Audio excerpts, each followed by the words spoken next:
반갑습니다. 무상급 등 무상보조 시리즈로 이지사님께서 전국구 정치인으로 만들어졌으며 많은 국민들로부터 호평을 받아왔습니다. 대선에서는 잠룡으로 지지율이 상승했던 이유가 아닌가 생각됩니다. 그렇다면 이지사님께서 평소에 갖고 있는 정치인에 대한 신념이나 소식이 있으면 한 말씀 부탁드리겠습니다. 감사합니다. 좀 옆으로 가.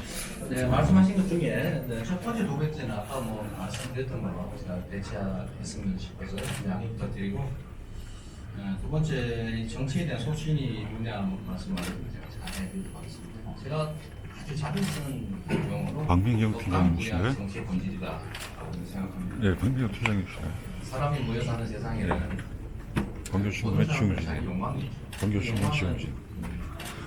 아무리 힘없고 가난한 사람이든 많이 가진 사람이든 사실은 무한하죠. 개인의 욕망, 이기심을 절제하게 하는 것, 통제하는 것. 그래서 누군가 부당하게 타인에 고대하지 않게 하는 것, 기회를 공정하게 누리게 하는 것, 또 우리 모두 함께 살기 위해서 정한 규칙을 지키게 하는 것. 이게 바로 정치가 하는 일이다. 너무 뻔한 얘기지만 잘 안 되는 게 현실이죠. 원래 세상에는 모든 사람들이 거대한 욕망을 가지고 있는데 그 욕망을 실현할 수단을 가진 사람은 극히 소수입니다. 힘이 세거나 많이 가지고 있어서 영향력이 있거든요. 그러면 더 많은 기회를 갖죠. 근데 이거를 못하게 정말로 합리적인 선에서 공정하게 기회를 갖게 하고 시스템이 정상 작동해서 경쟁 자체가 부당하지 않게 합리적 경쟁이 가능하게 하고 각자가 기여한 만큼의 적절한 몫이 보장되도록 해주는 것. 이게 바로 정치와 행정이 하는 일입니다. 그런데 이 정치와 행정을 하는 데는 권한이 생기죠. 그걸 조정하려면 위임된 권한이 있습니다. 그 권한을 어떻게 행사하느냐? 나의 이익을 위해서 행사하느냐? 나와 또는 내 가까운 사람들의 자식, 이익을 주기 위해서 행사하느냐? 아니면 모두를 위해서 행사하느냐?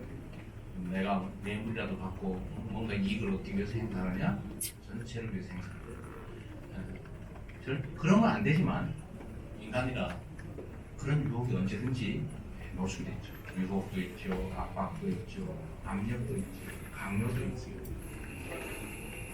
이 권력과 힘을 가지고 있으면 그걸 악용하려는 자신의 욕구도 그뿐만 아니라 주변의 욕망이 너무 큽니다. 그걸 견뎌내는 게 정말 어렵습니다. 그걸 견뎌내는 일, 그래서 그 주어진 권한과 영향력을 모두를 위해서 공평하게 사용합니다. 이게 가장 중요한 일입니다. 그런데 쉽지 않습니다. 저도 정말로 노력한다고 나름 하는데 가끔씩 내가 이거 해서 말을 하지? 이런 거 하면서 공격이나 당하고 괜히 나중에 내 인생이 막바지에 갔을 때 후회하지 않을까 이런 생각이 진짜 자주 들거든요. 나도 좀 챙겨놔야 되지 않을까. 그때 가면 너무 외롭고 힘들지 않을까. 다른 사람들도 마찬가지 할 것이냐. 역시 역사적 경험으로 보면 이 조정하고 통제하고 합리적 경쟁 체제를 유지하게 하고 힘센 자들의 과도한 욕망을 절제시키고 힘없는 다수들에게 기회를 보장해주기 위해서 일해야 될 사람들, 그걸 위해서 주어진 권한을 제대로 행사 안 하고 힘센 쪽에 붙어가지고 그 권력을 자기 또는 자신의 집단 이익을 위해서 사용하면 나라가 망합니다. 결국은 과도한 불균형과 불평등을 불균형을 해소하는 일, 완화하는 일, 이에 대한 정치가 해야 될 일이라고 생각합니다. 끊임없이 억강부약 이렇게 가는 이유가 있는 거죠. 좀 쉽지는 않습니다. 하지만 이게 잘 되면 전체가 망하고 이게 잘못되면은 전체가 망합니다. 언제나 이 억강부약이라는 생각을 잊어버리지 않으려고 노력합니다. 정책도 마찬가지죠. 그래서 특정 소수가 많은 혜택을 보고 많은 다수가 혜택 못 보는 그런 정책들 있잖아요. 예를 들면 이번에 청년 통장이 10대 1 경쟁을 기록했다고 해서 막 칭찬하고 그러는데 좋은 정책이라고. 저는 그걸 보고 사실 가슴 아팠어요. 떨어진 9명은 뭡니까? 10명이 신청했는데 요즘 1명만 돼요. 1억 통장을 만들면 어떻게 되겠어요? 아마 경쟁률 100대 1 이렇게 되겠죠. 아니 7,400만 원을 공짜로 준다는데 누가 안 하겠어요? 다 할 거 아니에요. 근데 거의 다 떨어지죠. 예를 들면 여러분 이런 거 하면 어때요? 1년에 경기도민 1명씩 뽑아가지고 10억씩 주는 거를 전 도민한테 나눠주면 어떻습니까? 좋아할걸요? 비록 떨어질지라도 혹시 모르니까 이게 정책입니까? 이렇게 하면 안 됩니다. 많은 사람들 우롱하는 것이고 탈락하는 사람들한테 억울한 심정을 갖게 됩니다. 그래서 그런 측면에서 좀 청년 통장도 이번에 보면서 인기 있다고 주장하고 막 하는 분도 계신데 정말 좀 문제가 있다 오히려 생각이 있습니다. 그 역시 공정함에 반하게 되는 거죠. 실질적으로 공정. 정책에도 그런 생각들을 좀 많이 해보고 있을 것 같아요. 네. 네, 다음은 OBS 이정희 기자. 네, 안녕하십니까. OBS 이정입니다.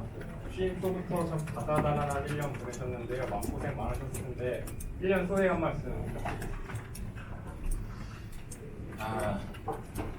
인생을 많이 산다 이런 생각이 들었습니다. 같은 시간을 보내면서도 많은 일을 하면 인생은 길어지는 거 아니냐라는 생각합니다. 세상이 있고 나쁜 게 나쁜 것만은 아니다. 좋은 게 좋은 것만 아니다라는 생각을 평소에 갖고 있기 때문에 결국은 이 주어진 환경을 어떻게든지 좀 내게 유리한 환경으로 바꿔나가는 게 진짜 실력이다 생각합니다. 저 같은 사람한테는 기회보다는 언제나 위기가 많고 이익보다는 손해볼 기회가 더 좋은 날보다는 나쁜 날이 많은 게 당연하기 때문에 산이 높으면 계곡이 있고 오르막이 있으면 내리막이 있는 게 인생이기 때문에 나쁜 환경이라는 것도 꼭 나쁘지만 않다. 좋은 계기가 될 수 있다는 생각입니다. 전화 위복이라고 하기도 하죠. 위기 속에 기회가 있다는 말도 합니다. 꼭 나쁜 것만은 아니다. 또 나쁘게만 생각하면 너무 억울하잖아요. 좋은 일이 될 수 있게끔 만들어야지. 보통 위기에는 위기적 요인과 기회적 요인이 복합적으로 들어있기 마련인데 그 중에 나쁜 요소를 최소화하고 좋은 요소를 잘 키우면 이 위기가 기회가 되는 거죠. 똑같은 상황도 누구에게는 기회일 수 있고 누군가에겐 위기일 수 있는 것처럼 이렇게 하기 나름이라고 생각하고 그렇게 해야 마음이 나고 편하지 않겠습니까? 네, 시간이 많이 경과된 관계로 딱 한 번만 하고 하겠습니다. 천지 좀더 하세요. 하시고 싶은 말씀도 지금 1시간 15분 됐습니다. 괜찮습니다. 역광구 이야기로 그러시면서 지금 일간지들하고 방송에만 기여되시고 네, 하세요. 네, 하세요. 네, 지지자 1년 동안 수고 많으셨습니다. 천지일보 이승희 기자라고 합니다. 네, 최근에 제주 도면에 쓰레기상 불법 수출을 해서 나라 망신을 시켰다고 제주 도면에게 사과를 요구하는 제주 도면에 사과가 있었습니다.